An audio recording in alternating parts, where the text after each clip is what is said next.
كيف تكفرون بالله وكنتم أمواتا فأحياكم ثم يميتكم ثم يحييكم ثم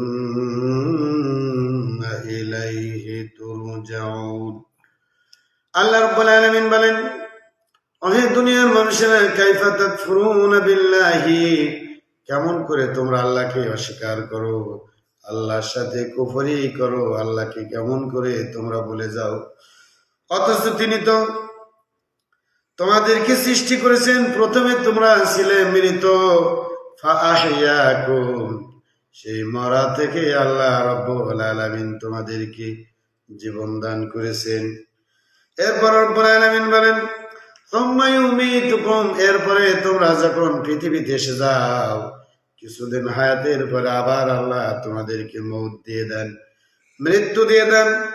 এরপরে তোমরা যখন কবরে চলে যাবে, সুম্মা ইউহয়ীকুম, সর্বশেষ কিয়ামতের চূড়ান্ত সিংহায় ফুৎকার ধ্বনি যখন দেয়া হবে, ইসরাফিল যখন সিংহায় ফুৎকার দিবেন, তখন তোমাদেরকে আবার বাঁচিয়ে দেওয়া হবে, আবার তোমাদেরকে জীবন দেওয়া হবে। সুম্মা ইলাইহি তুরজাউন, তোমাদেরকে তোমাদের হিসাব নিকাশ পুরস্কার